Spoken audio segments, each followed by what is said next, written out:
వారు ధర్మాన్ని రక్షించుట కొరకు యుద్ధం చేయడం లేదు దేవి, యుద్ధాన్ని తమ ధర్మంగా మలుచుకున్నారు. మూర్ఖులైన వారికి ఒక విషయం తెలియడం లేదు. ఏ అసూయ ద్వేషాలను తమ సంస్కృతిగా చేసుకున్నారు వారు ఆ అసూయ ద్వేషాగ్నిలోనే భస్మమైపోతారు. ఎందుకంటే ద్వేషాగ్ని పరుల కంటే అత్యధికంగా వారినే దహిస్తుంది. కాని దేవలోక వాసుల రక్షణ కోసం తమరు ఏదో ఒకటి చెయ్యాలి ప్రభు. తప్పకుండా చేయాలి మహాదేవి, తప్పకుండా చేయాలి. కాని ఆ యుద్ధం ఆ దానవుల వలె దేవతలను ఉన్మాదులను చేయకూడదు. ఒకవేళ దానవుల దేవలోకంపై దండెత్తి వస్తే దేవతలకు కఠోరమైన ఉత్తర్వులు ఇవ్వవలసి ఉన్నది. దానవులను శస్త్రాలతోనే కాదు, సాహసంతో కూడా ఎదుర్కోవాలని చెప్పాలి. చూశావా దేవి, దేవేంద్రుడు ఎంతటి చింతాక్రాంతుడై ఉన్నాడో.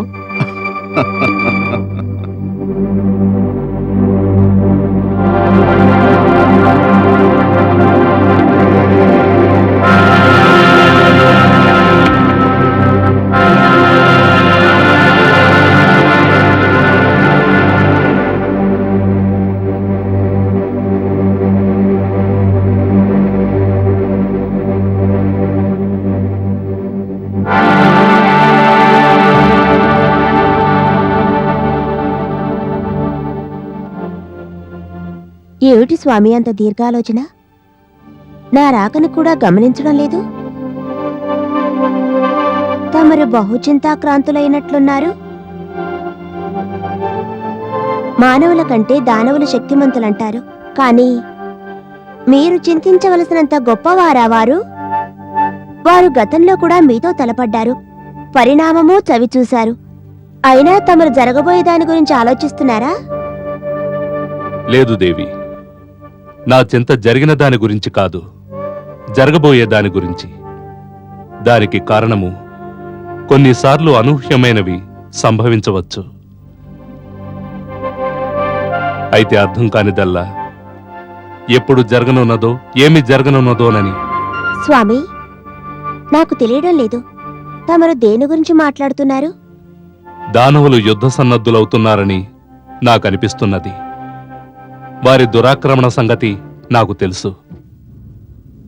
కానీ ఇంకేదో ప్రమాదమున్నది. అదేమిటో నాకు తెలియడం లేదు. ఎప్పుడు ఏ రూపం దాల్చనున్నదో ఏమిటో. తమరి సంకేతం ఏ సంఘటన గురించి ప్రభు? అటువంటి ఒక సంఘటన కొన్ని పరిస్థితుల ప్రభావం వల్ల సంభవించినది. ఆ పరిస్థితులను కావాలనే కొందరు ఉత్పన్నం చేశారు. నాకింకనూ బోధపడలేదు నాదా. ఈ సమస్య ఎప్పుడు ఉత్పన్నమైనదో తెలుసా దేవి? సమస్త దేవతలు సర్వసమ్మతితో బృహస్పతిని తమ గురువుగా ఎన్నుకున్నారు. ఆ సమయంలోనే ఈ సమస్య ఉద్భవించినది. గురు శుక్రాచార్యులు మహాజ్ఞాని, మహాతపస్వి. అతని మనసులో దేవతల గురుత్వంపై మమకారం ఉన్నదని బృహస్పతిని ఎన్నిక చేసిన తర్వాత అతని పేరును ఏకగ్రీవంగా అంతా ఎన్నుకున్న కారణంగా శుక్రాచార్యుల వారి కోరిక నెరవేరలేకపోయినది. ఆ పరిణామముతోనే ఆయన మనపై క్రోధంతో ఉన్నారు. ఆ తర్వాత శుక్రాచార్యుల వారు పదవి స్వీకారం చేశారా? అవును దేవి. నిరాశ క్రోధంగా మారితే అది ముందు వివేకం మీద దెబ్బతీస్తుంది.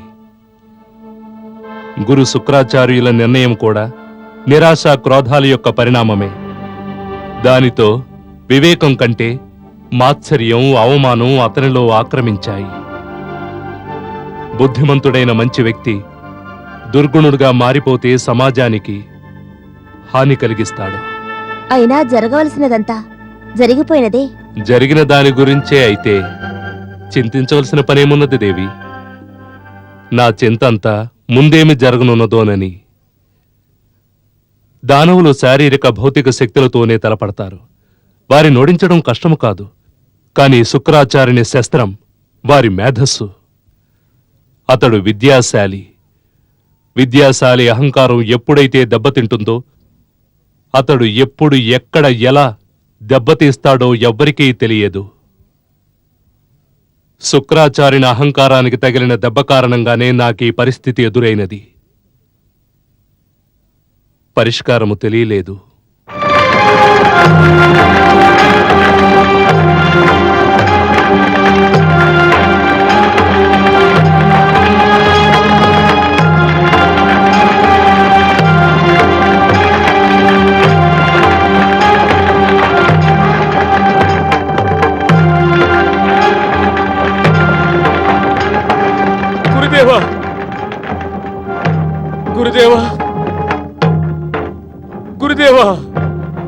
గురుదేవా గురుదేవా గురుదేవా!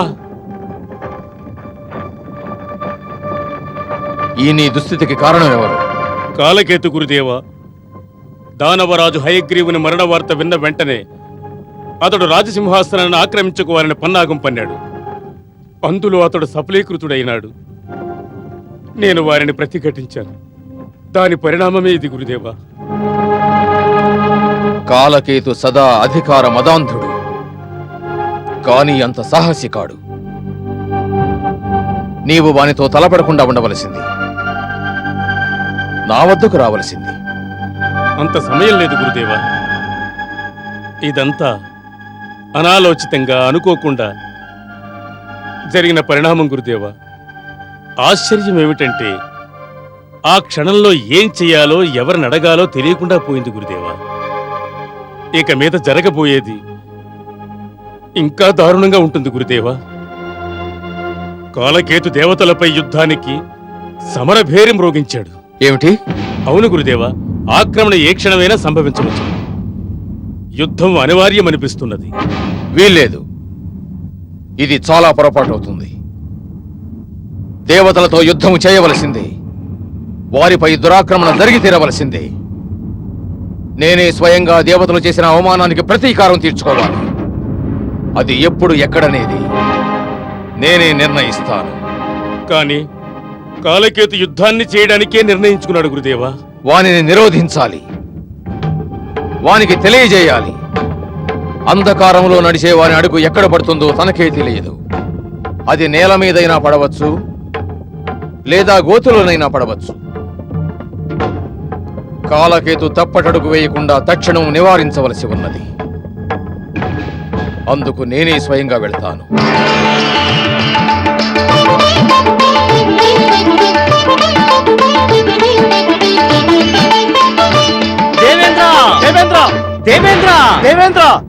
ఏమైనది చిత్రరథ? దానవ సేనలు దేవలోకాన్ని ఆక్రమించడానికి తరలి వస్తున్నాయి దేవేంద్ర. దానవరాజు కాలకేతు సేనలతో దండెత్తి వస్తున్నాడు. దేవలోకాన్ని కబళిస్తానని శపథం చేశాడు. మన సేనలు తమ ఆదేశం కోసం ఎదురు చూస్తున్నాయి. దానవ సేనలు మన దేవలోకాన్ని సమీపిస్తున్నాయి దేవేంద్ర. వీల్లేదు, దానవ సేనలను మన సీమలో పాదం మోపనిపము. యుద్ధం జరిగేది వారి క్షేత్రంలోనే. దానవులలో అధికారకాంక్ష పెరుగుతూనే ఉంది. హయగ్రీవ వధ జరిగినా బుద్ధి రాలేదు. నేనే స్వయంగా మన సేనలకు నాయకత్వం వహిస్తాను. రండి నాతో.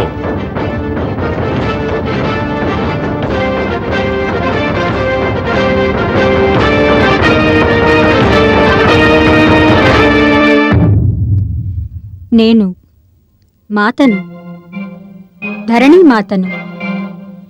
దానవరాజు హయగ్రీవుని వధ జరిగినా దానవులకు సద్బుద్ధి సంప్రాప్తించలేదు. ఆ బుద్ధే వారికి కలిగి ఉంటే ఏ అజ్ఞానమైతే హయగ్రీవుని మృత్యులోకానికి చేర్చిందో ఆ అజ్ఞానమే తమను కూడా అంతం చేయగలదని జ్ఞానోదయం వారికి కలిగి ఉండేది.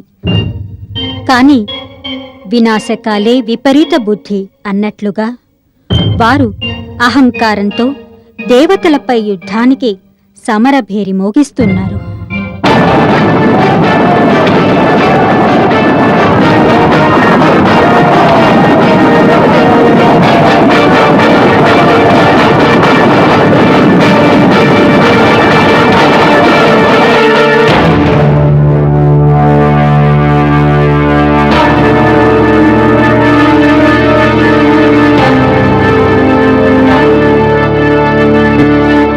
దేవేంద్ర, నీవు మమ్మెప్పుడూ తిరస్కరిస్తూనే ఉన్నావు. నీ మనసులో మా పట్ల అసూయాద్వేషాలు రగులుకుంటున్నాయి. నీ ఉద్దేశములో కీర్తి సంపదలు మీ దేవతలకే సొంతమా? మీరు మాత్రమే శ్రేష్ఠులా? ఈ రోజు మీకు జ్ఞానోదయం కలుగుతుంది. ఇక మీదట మా దానవులు నీ ప్రవృత్తిని ఎంత మాత్రం సహించరు. నేడు నీ ఆధిపత్యాన్ని తునాతునకలు చేస్తాను. దానవులారా, ఉద్యమించండి, దేవసేనలను తరిమి తరిమి కొట్టండి. చూడు కాలకేతు, నీవెప్పుడు హింస యుద్ధతంత్రాల బాటలోనే నడుస్తున్నావు. నీవు సదా అధర్మ అసత్య మార్గాలనే ఎన్నుకున్నావు. మరి మేము సదా సత్య ధర్మ పాలన సాగిస్తున్నాం. ఇతిహాసాలు తెలిపేదేమిటంటే సత్యం అసత్యము పైన, ధర్మం అధర్మం పైన విజయం సాధిస్తాయని. అదే చరిత్ర పునరావృతం కానున్నది. వీరులారా, ఈ దానవులను పరాజితులను చేయండి. ఇక వారు యుద్ధం పేరే తలంచరాదు. ఇంతవరకు దానవులకు మన యుద్ధ ప్రతాపమేమిటో తెలియదు. ఆక్రమించండి, ఆక్రమించండి.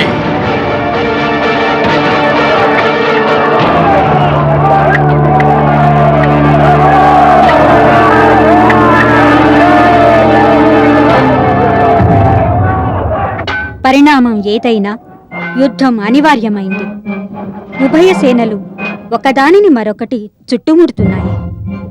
దానవులు తమ సర్వశక్తులను యుద్ధభూమిలో ప్రదర్శించారు. రణభూమి రక్తసాగరంగా మారిపోయింది.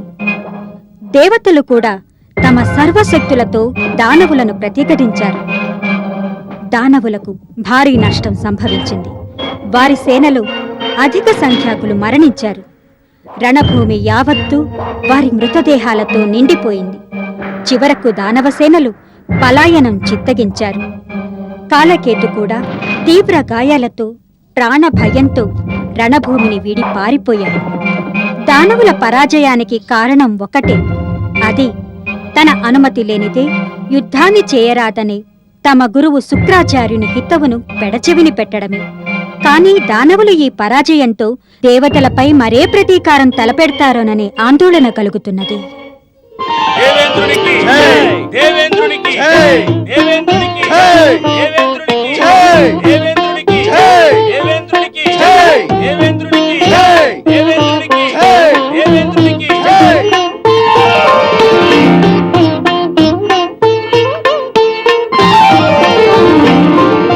విజయలక్ష్మితో వేంచేశారా దేవేంద్ర? విజయం మాకెప్పుడో పాదాక్రాంతమైనది. మేము యుద్ధభూమిలో అడుగిడినప్పుడే మేము దానిని సొంతము చేసుకున్నాము. యుద్ధం కేవలం మానవ ధర్మాన్ని నిర్వర్తించడానికే. యుద్ధము యుద్ధమే కదా. తమరు విజయులై వచ్చేంత వరకు మనసు కుదుటపడలేదు. నీవు స్త్రీవి కదా, అందుకే భయపడ్డావు. మేము దానవులకు ఎలాంటి పరాజయం చవిచూపామంటే మళ్లీ వారు యుద్ధానికి తలపడే సాహసం చెయ్యరు.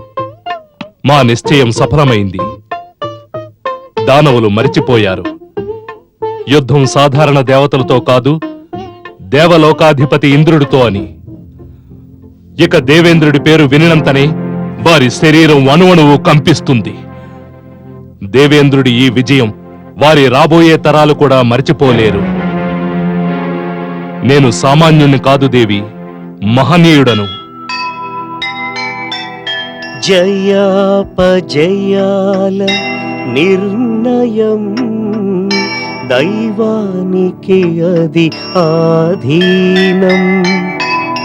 దైత్యుల గెలిచి దర్పము మీరి అతిశయమందెను దేవపతి. తలచినంతనే తమదే గెలుపని తలపోసిన వారి గర్వము. సమయోచితముగా అహంకారులను అణచివేయును ఆ దైవము. అణచివేయును ఆ దైవము.